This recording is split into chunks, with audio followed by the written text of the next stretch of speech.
안녕하세요. 저는 불과 몇 달 전에 이혼한 여성입니다. 지금은 더 이상 신경 쓸 가정이 없으니 혼자 조그만 가게를 하나 운영하면서 여유가 생기기 시작했고, 퇴근 후 집에만 있다 보면 계속 잡생각만 나서 취미생활도 다시 시작했어요.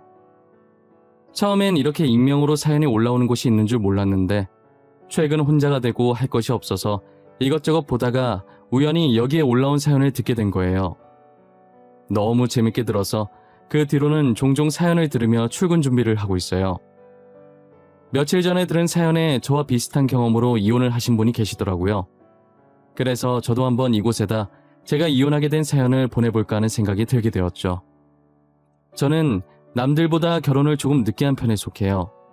제가 학교를 졸업하고 친구들보다 일찍 일을 시작해서 모아둔 돈과 앞으로 벌 돈으로 혼자서 먹고 살기 충분했기 때문에 누군가를 만나서 결혼할 생각이 아예 없었거든요. 부모님을 잘 만난 덕에 졸업하자마자 아버지께서 카페를 하나 차려주셔서 저는 초기에 별다르게 나간 비용은 없고 오로지 수익만 남는 장사였어요. 제가 수익이 난 걸 일부 부모님께 드리려고 했는데 부모님께서는 아직 일을 하시고 계시고 가진 돈도 많으니 필요 없다고 하셔서 원래 부모님께 드리려던 돈을 다른 통장에 모았었죠. 원래 달마다 넣었던 적금과 부모님 용돈을 넣은 통장까지 합하니 혼자 살기엔 충분하더라고요. 조금 더 모아서 집이나 하나 살까 싶었을 때 남자인 친구가 자기 동기 중에 괜찮은 애가 있다며 직업도 좋은데 저처럼 결혼할 생각이 없다고 가볍게 만날 사이로 소개받지 않겠냐고 하는 거예요. 저는 선 넘는 부탁 아니면 거절을 잘 못하는 성격이어서 정말 가볍게 만나보겠다고 했어요. 약속 장소에 기대도 안 하고 나갔는데 멀끔하게 생기고 옷도 잘 입은 남자가 제 앞에 서더라고요. 첫눈에 반한다는 말이 어떤 느낌인지 그때 알게 됐어요. 그 남자를 보는 순간 가볍게 만나겠다는 생각은 잊혔고 너무 긴장돼서 온몸이 굳는 기분이었어요. 상대방의 무언가를 여쭤보면 말이 생각처럼 잘 나오지 않고 본의 아니게 딱딱하게 나가더라고요. 혹시라도 제가 상대방을 별로라고 생각해서 딱딱하게 말했다고 오해하면 어떡하지 했는데 남자는 제 생각과 반대로 긴장했다는 걸 알아챘는지 편하게 친구처럼 대화를 이어가더라고요. 사소한 말에도 리액션을 엄청 잘해주셔서 저도 긴장이 서서히 풀렸던 것 같아요. 남자는 직업이 의사였는데 의사라는 자부심에 으스댈 법도 한데 전혀 그런 것 없이 겸손하고 오히려 카페 운영하는 제게 혼자서 힘들겠다면서 대단하다고 치켜 세워주더라고요. 늘 본인보다 상대방을 높이 봐주고 배려하는 모습이 너무 마음에 들었어요. 서로 결혼할 생각 없이 가볍게 만난 사이였지만 계속해서 만나다 보니 이렇게 잘 통하는 사람은 찾기 힘들겠다는 생각에 결혼까지 하게 됐어요. 처음엔 집안 차이가 너무 심해서 친정 부모님께서 저희 결혼을 반대하셨었어요. 제가 하나밖에 없는 외동딸이기도 하고 남편이 의사라는 것 말곤 보잘것없는 시댁이라 아무래도 제가 시집가서 고생만 하게 될까봐 걱정이 되셨던 거죠. 지금 아무리 시대가 많이 변했다고 하지만 여전히 시집살이를 시키는 시댁이 많으니까요. 게다가 남편은 아버지께서 병으로 일찍 돌아가시고 홀어머니를 모시고 있었거든요. 형편은 둘째치고 홀로 남은 시어머니를 제가 다 떠안아야 한다는 생각이 강하셨던 거예요. 저는 부모님께서 무엇을 걱정할지 잘 안다고, 하지만 제 성격도 만만치 않으니 괜찮을 거라고, 시댁에서 무슨 일 당하면 바로 갈라설 생각이니 걱정하지 마시라고 몇 날 며칠을 설득했어요. 제가 끈질기게 설득을 하니 자식 이기는 부모 없다고 친정 부모님께서는 제 결혼을 허락해 주셨어요. 지금 생각해보면 어른 말씀 틀린 거 없다고 부모님이 말리실 때 결혼을 하지 않았어야 했어요. 당시엔 제가 왜 그렇게까지 남편과 결혼을 하겠다고 고집을 피웠는지 모르겠어요. 부모님들을 모셔놓고 상견례를 하는데 저희 결혼 비용부터 얘기하시는 시어머니가 너무 부끄러웠어요. 겨우 부모님 설득시켜서 여기까지 왔는데 다짜고짜 돈 얘기를 하시니 저희 부모님 볼낯이 없더라고요. 사돈, 옛날부터 결혼하면 남자 쪽에서 집을 해오는 거라고 했는데 저희가 형편이 어려워서 신혼집은 좀 힘들 것 같네요. 안 그래도 딸한테 사돈 사정 들었어요. 집은 형편이 더 나은 쪽에서 해가면 되죠. 저희가 신혼집 마련할 예정이니 크게 걱정 안 하셔도 될 것 같아요. 제가 많이는 보태드릴 수 없지만 혼수 조금이라도 보태겠습니다. 아예 빈손으로 아들을 맡기는 건 예의가 아닌 것 같아서요. 혼수도 저희가 하면 되는데 사돈께서 마음이 불편하시면 그렇게 하는 걸로 할게요. 그리고 나머지 부족한 부분들은 저희 쪽에서 다 알아서 할게요. 의사 사위 맞이하는 거 흔한 일 아니니까 저희 형편 어렵다고 무시하지 않았으면 좋겠네요. 저 혼자 먹고 살기도 힘든 형편에 정말 귀하게 키운 아들이거든요. 귀하게 안 키운 자식이 어디 있겠습니까?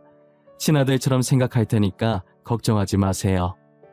저희 딸도 사위 못지않게 귀하게 자란 아이니 사돈께서 친딸처럼 많이 아껴주셨으면 좋겠네요. 어머니들 사이에서 묘한 신경전이 오갔고 저희 아버지께서는 눈치만 보고 계셨어요. 어찌저찌 상견례를 잘 마치고 집으로 돌아오는 길에 어머니께서는 어떻게 돈부터 얘기하냐고, 누구는 자식 귀하게 안 키웠냐고, 사람이 왜 이렇게 무리하냐며 시어머니 태도에 화를 내셨죠. 생각해보면 제가 결혼 안 하려고 아무도 안 만났던 거지 무슨 하자가 있어서 지금껏 결혼 안 한 게 아닌데 시어머니는 마치 아무도 안 데려가서 결혼 못한 저를 남편이 구해준 것처럼 얘기하셨어요. 그렇게 치면 의사식이나 되면서 지금까지 결혼 못한 남편이 더 이상한 거 아닌가요?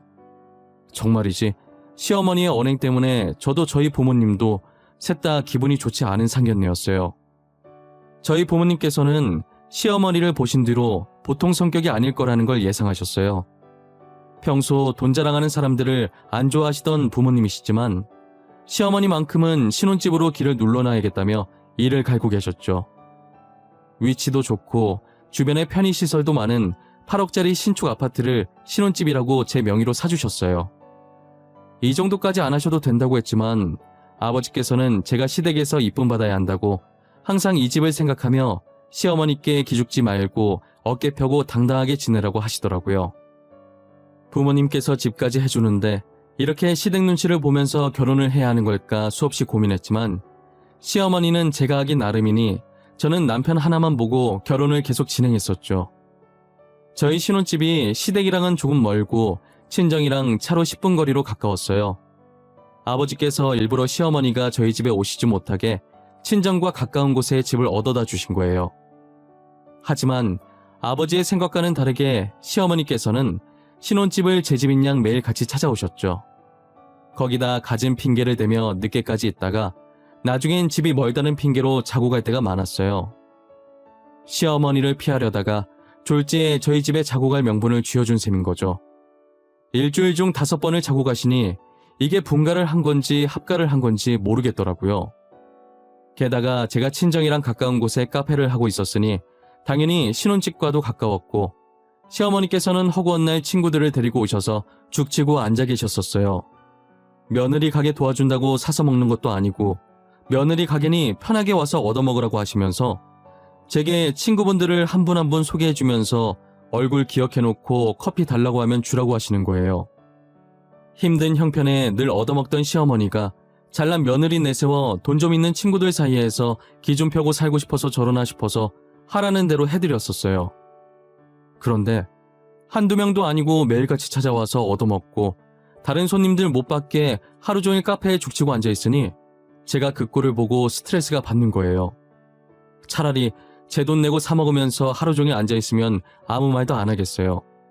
그 정도 시간이면 손님을 여럿 더 받을 수 있는데 사 먹으면서 저렇게 앉아있어도 매출에 영향 갈 판에 돈도 쥐뿔도 안 내면서 공짜 커피 한 잔씩 들고 저러고 있으니 속에서 얼마나 열불이 나겠어요. 거기다 말로는 난처한 척 시켜도 되나 하시면서 막상 고를 땐 비싼 것만 시키는 게 왜 이렇게 얄밉던지요.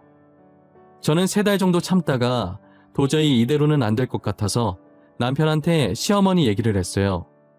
그런데 제 말을 들은 남편 반응이 더 어이가 없더라고요.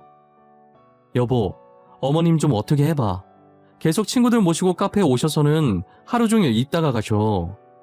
돈도 안 내시면서 점심때부터 와서 마감 전까지 있으신다니까? 지금 3달째 그래. 자제해달라고 해줘. 그래? 근데 그렇다고 어머니한테 돈 달라고 할 순 없잖아. 시어머니한테 너무 야박한 거 아니야? 당신은 우리 어머니한테 공짜로 커피도 하나 안 줘?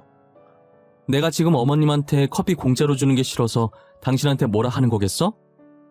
친구분들 커피까지 싹 다 공짜로 달라고 하신다니까? 그게 돈이 얼마인지는 알아? 어머니가 친구들 사이에서 기 좀 펴고 싶나 보지. 이제껏 얻어먹기만 하셨으니까 효도한다고 생각하고 당신이 어머니 좀 이해해줘. 잘난 며느리 덕 이때 아니면 언제 보겠어? 지금 당신은 어머님 기 살리는 것만 중요해? 가게가 어떻게 되든 신경도 안 쓰는 거야? 공과 사는 구분해야 할 거 아니야. 카페는 내 일터라고. 어머님 수다 떨라고 있는 공간이 아니란 말이야. 너도 참 너다. 나이 드신 분 이해 좀 해주면 안 돼? 어머니 혼자서 얼마나 적적하시겠어. 며느리 자랑도 하고 친구랑도 놀 겸 그러시는 것 같구만. 그래서 커피값 얼만데? 내가 대신 내줄게.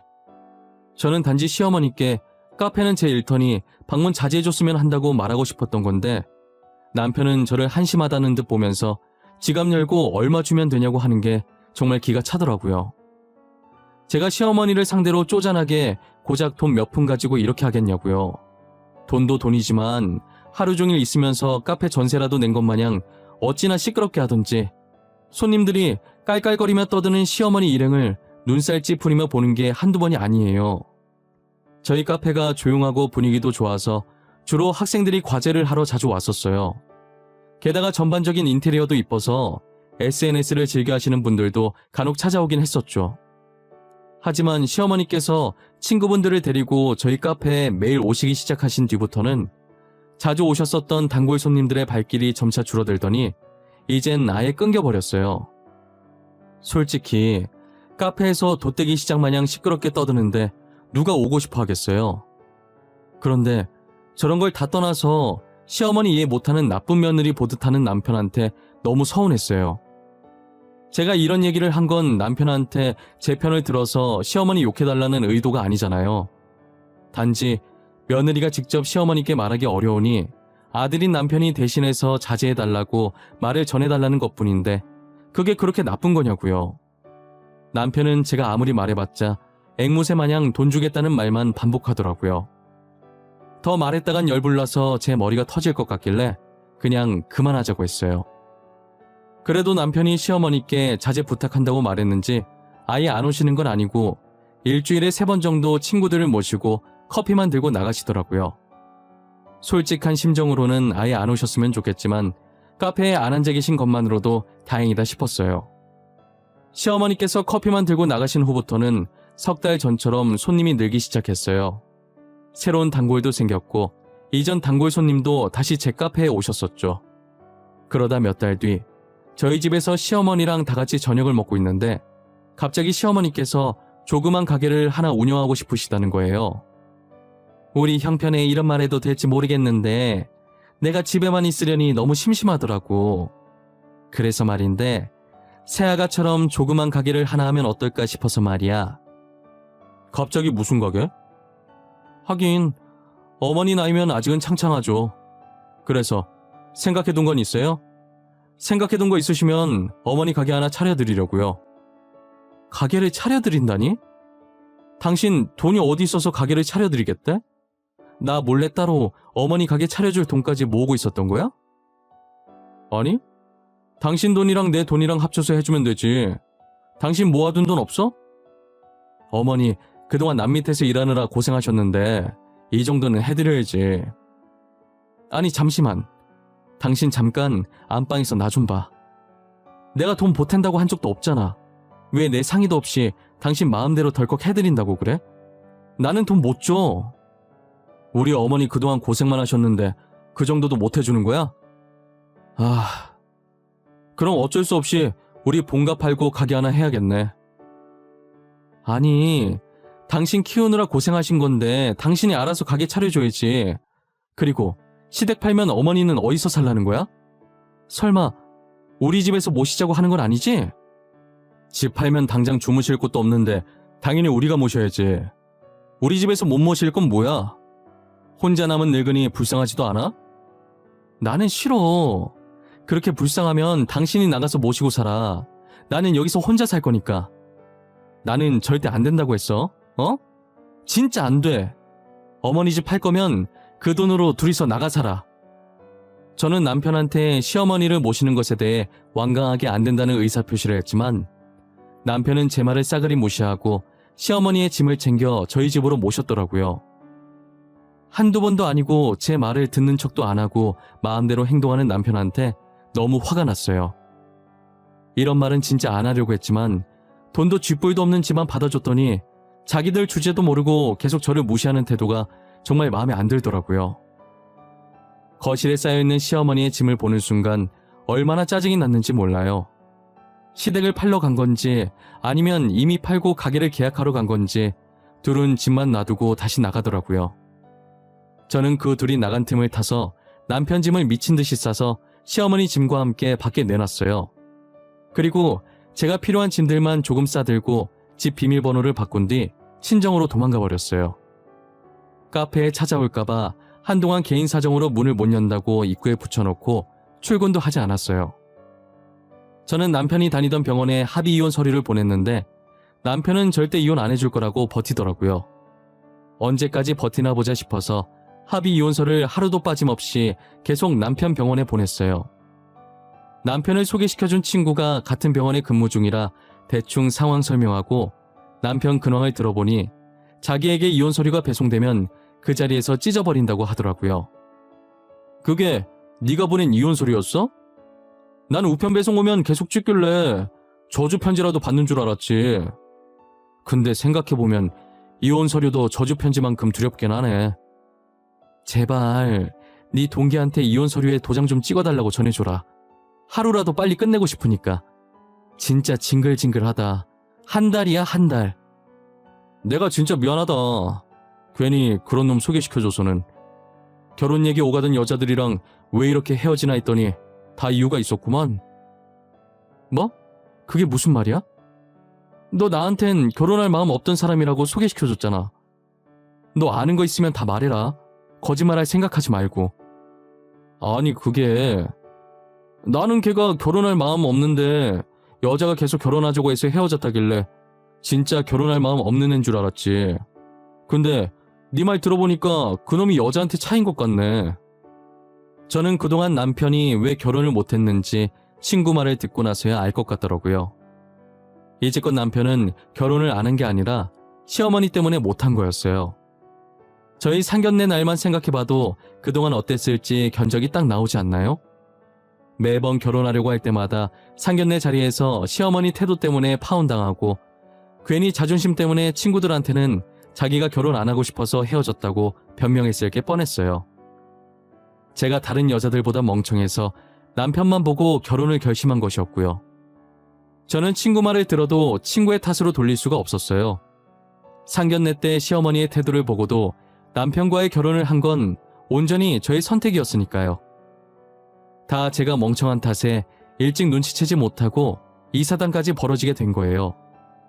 시간을 결혼 전으로 돌리고 싶다고 해서 돌릴 수 있는 것도 아니니 어차피 이렇게 된 거 저는 하루라도 빨리 남편과 이혼하고 싶었어요. 카페는 남편과 이혼 후 어느 정도 정리가 되면 다시 열 생각이었거든요. 그런데 남편이 이혼을 안 해주는 바람에 생각보다 늦어져서 이미 지난 한 달 동안 계속 비웠고 여기서 더 지체하면 카페에 정말 큰 타격이 올 것 같아서 결국 문을 열었어요. 그래도 꽤나 많은 손님들이 들어왔고 음료를 시키시면서 저한테 기다렸다면서 무슨 일이냐고 한 달 동안 문을 안 열어서 걱정했는데 잘 해결된 거냐고 물어보시는 분이 많으시더라고요. 저는 해결되지 않았지만 마냥 가게를 비워둘 수가 없어서 열었다고 답해드렸어요. 며칠을 평화롭게 출근을 하다가 6일 정도 됐을 때쯤 평소와 다른 쎄한 기분이 들더라고요. 그날따라 괜히 출근하기 싫고 출근하면 뭔가 안 좋은 일이 있을 것만 같은 그런 기분이 있잖아요. 카페를 향하면서도 찝찝한 느낌에 다시 집으로 돌아갈까 하는 생각을 많이 했었던 것 같아요. 결국 출근을 하긴 했는데 여자의 촉은 무서운 거라고 저는 제 촉을 믿고 출근하지 말았어야 했어요. 아니, 어쩌면 출근한 덕분에 남편과 이혼할 수 있었던 것 같기도 해요. 제가 찝찝한 기분을 안고 일을 하고 있다가 3시였나 4시쯤에 무심결에 입구 쪽을 봤는데 성난 황소마냥 콧바람을 씩씩거리며 제 쪽으로 다가오는 시어머니가 보이더라고요. 순간 시어머니를 보고 정신이 멍해져서 피할 생각도 못하고 그대로 시어머니께 머리채가 잡혔어요. 나이가 저보다 한참 많으시면서 뭘 먹고 그렇게 소나기에 힘이 센 건지 제 머리채를 잡은 채로 흔들기 시작하는데 너무 아픈 거예요. 그러더니 손님들 다 들으라는 식으로 크게 소리치더라고요. 제가 시어머니 말을 들으면서 얼마나 어이가 없었는지 몰라요. 이보세요 동네 사람들. 인연이 글쎄 CM이랑 남편 아기를 개떡같이 알고 우리 집 다 빼놓고 지 혼자 도망가 버렸어요. 그래놓고 이렇게 태평하게 장사를 하고 있어? 제 집인데 제 허락도 없이 들이닥치고 매일같이 제 카페에 와서 민폐 끼친 게 누군데요. 그래서 제가 이혼 서류 보냈었잖아요. 이혼 도장을 한 달째 안 찍어주면서 저한테 왜 그러세요? 뭐? 저한테 왜 그러세요? 네가 지금 그걸 몰라서 물어? 네가 빈털터리로 CM이랑 남편 쫓아내놓고 그런 소리가 나와? 제가 어머님 집 팔지 말라고 말했는데 제 말 안 듣고 남편이랑 둘이서 마음대로 하셨잖아요. 저는 분명히 어머니 집 팔 거면 둘이서 나가 살라고 그이한테 얘기했다고요. 인연이 아직도 정신을 못 차리고 그래서 네가 지금 잘했다는 거냐? 어? 우리 집 우리가 마음대로 팔겠다는데 네가 뭐 보태줄 거라도 있어? 저희 집도 부모님이 사주신 거고 어머님이랑 그이가 보태준 거 하나도 없잖아요. 그래서 제 마음대로 한 게 뭐가 잘못이에요? 어머님이 해주신 혼수도 같이 놔드렸잖아요. 시어머니는 제 머리채를 잡고 흔들고 소리치고 손님들은 영상 찍고 카페는 그야말로 난장판이었어요. 여기서 저희 싸움을 말려줄 사람은 단 한 명도 없다는 걸 느꼈고 저는 카운터 쪽으로 손을 뻗었어요. 제가 혼자서 일하면서 혹시나 위험한 상황이 생기면 쓰려고 설치해놓은 긴급 호출 버튼이 있었거든요. 이렇게 쓰이게 될 줄은 몰랐지만 설치해두길 잘했다는 생각이 들었어요. 얼마 지나지 않아 경찰이 출동했고 경찰은 제 머리채를 잡고 있는 시어머니를 떼어놓으려고 했어요. 하지만 어찌나 세게 잡고 있는지 무력으로 뗐다간 제 머리카락이 남아나질 않을 것 같아서 경찰도 쉽게 시어머니를 떼어놓지 못하더라고요. 한동안은 머리채 잡힌 상태로 어정쩡하게 서 있었는데 경찰도 안 되겠다 싶었는지 계속 이러고 있으면 경찰서로 연행할 수밖에 없다고 하자 손을 놓으시더라고요. 진작에 그렇게 말하셨으면 됐을 일이었는데 제가 어이없다는 표정으로 경찰을 바라봤어요. 경찰도 미안한지 저와 눈이 마주치자 바로 눈을 피하더니 시어머니를 데리고 나가시더라고요. 저는 시어머니께서 제 시야에 사라지고 나서 부스스해진 머리를 가다듬으려고 만졌는데 탈모 걸린 사람처럼 머리카락이 우수수 떨어지는 거예요. 그냥 넘어가려고 했는데 빠진 머리카락을 보니 도저히 안 될 것 같아서 증거 사진으로 찍어뒀어요. 다행히 카페에 CCTV가 있어서 증거 영상은 따로 손님들한테 안 받아도 될 것 같았어요.